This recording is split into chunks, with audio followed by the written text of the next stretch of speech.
Horizon 365, turn left heading 190, join the 16 center localizer. 190, join the 16 center localizer, turn 365. Exit 838, center maintain 3000. Exit 838, traffic 2 o'clock, 5 miles southbound on final, approaching Boeing field at 2700 to Boeing 737. Mainland traffic inside, exit 838. Exit 838, follow the Boeing 737, clear visual approach 16 center.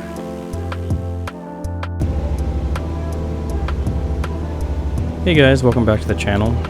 We're currently over Seattle Tacoma International Airport in Seattle, Washington. We are heading to Tacoma Narrows Airport for the ILS 17. We're going to be, I'll go ahead and bring up the plate right here. We're going to be riding the 227 radial to the initial approach fix to start the ILS 17.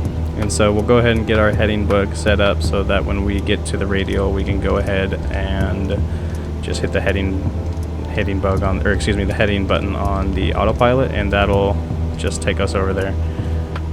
So before we get into briefing the plate, I want to talk about the issues that I've been having with the ILS, such as the glide slope being too low when I get to the final approach fix. If you fly instrument, you should know that as you come up to the final approach fix, that's where you'll be meeting the glide slope.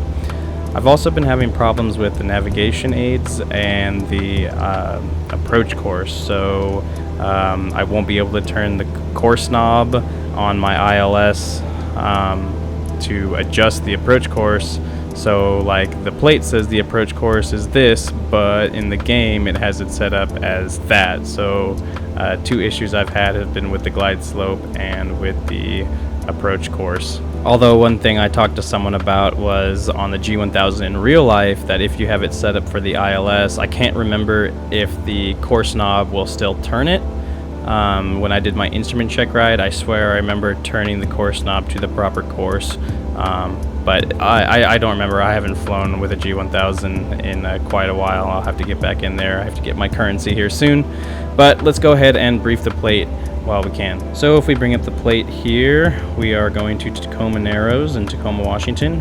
The ILS or Localizer runway 17 will be using the straight-in ILS 17, so our minimum will be 494 feet. 13 August 2020 to 10 September 2020, so our plate is valid. Our localizer will be 109.1. So basically I would just be riding this. We're going to get to Sen, ride the 227 to Sen. From Sen we will intercept the localizer with our approach course as 167, and from there we should meet the glide slope, and we'll go ahead and ride that all the way down to the runway. So we have a clear morning here, and that means that we'll probably see our runway at our minimum of 494 feet. But just in case we didn't, or for any reason we need to go around, our missed approach is going to be climbing to 1,500 straight out.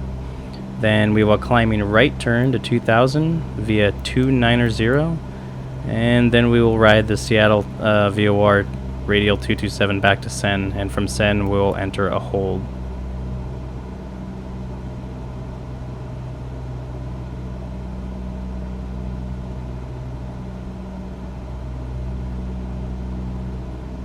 So with the heading button on the autopilot press, our direction is being controlled by the autopilot, so we can check our CDI, and it looks like our course is set up for the approach.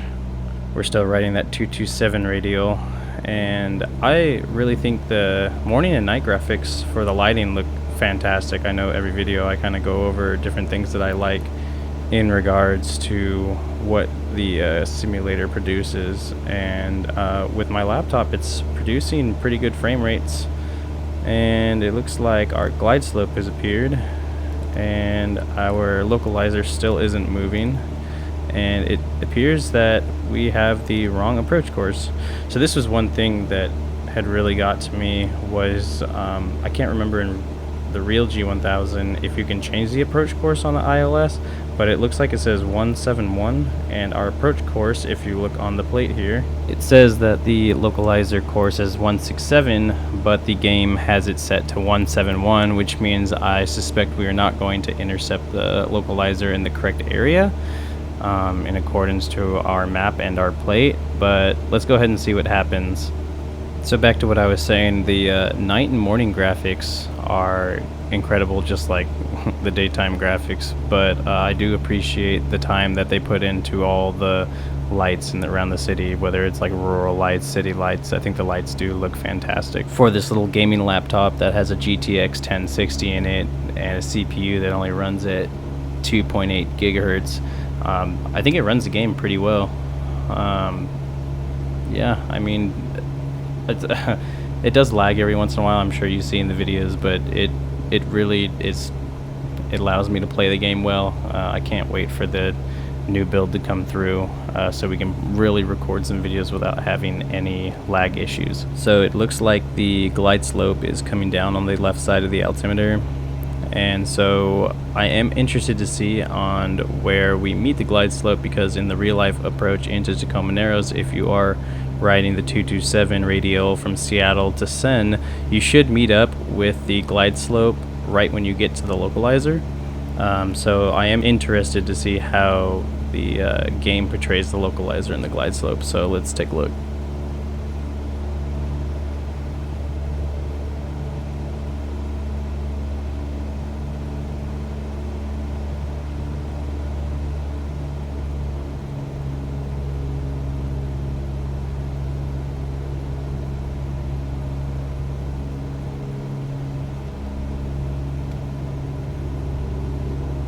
With the diamond in between the middle line and the first dot at the top, we're going to go ahead and get our flaps in there.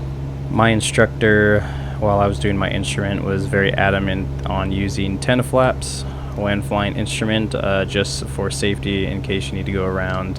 So I've always stuck with that, so that as soon as our glide slope is coming down, we'll get that 10 flaps in there in between that first dot and the middle line. So if you look at the glide slope, we are now above the glide slope, and we are not quite at the localizer, so we're still supposed to be at 2,000 feet when we reach Sen, and from there we would descend, but we have already reached our glide slope. So in real life, this is not how it would go down. I think it's just since that localizer is put at a 171 course, which I'm not sure if that's just part of the game development or that's how they develop the nav aids.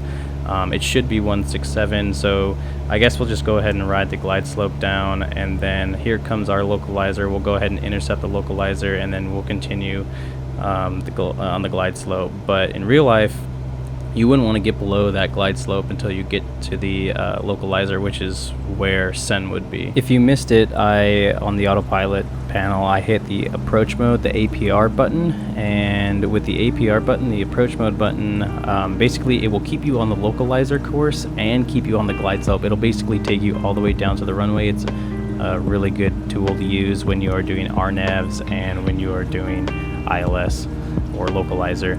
If you're just doing a localizer and there's no glide slope, it'll keep you on that localizer course down there with the heading indicator. So we are set up for landing. We have our flaps in, lights are on, mixtures in, seat belts assuming would be good. Let's go ahead and descend at around 80 knots. I'm going to leave the autopilot on. Remember, our minimums would be 494 feet, but we have a pretty clear morning. Let's go ahead and put this thing on the ground.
go ahead and disengage the autopilot, hand fly it to the ground.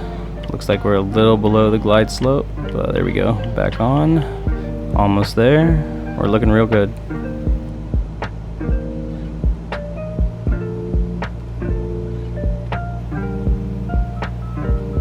And there's the middle marker designated by the M above the glide slope. We'll go ahead and mute that.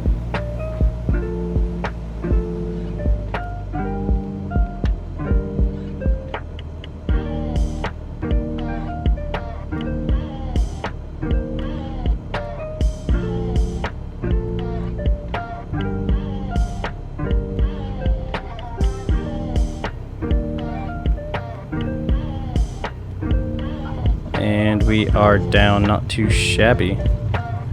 Alrighty, we'll go ahead and bring it to a stop. We'll get our flaps up, lean our mixture, and go ahead and turn off the landing light, and we'll taxi off the runway. Thanks for joining me for another approach. I'll go ahead and have another approach coming out soon. I think we're going to go ahead and do a VOR approach next. And yeah, thanks for stopping by.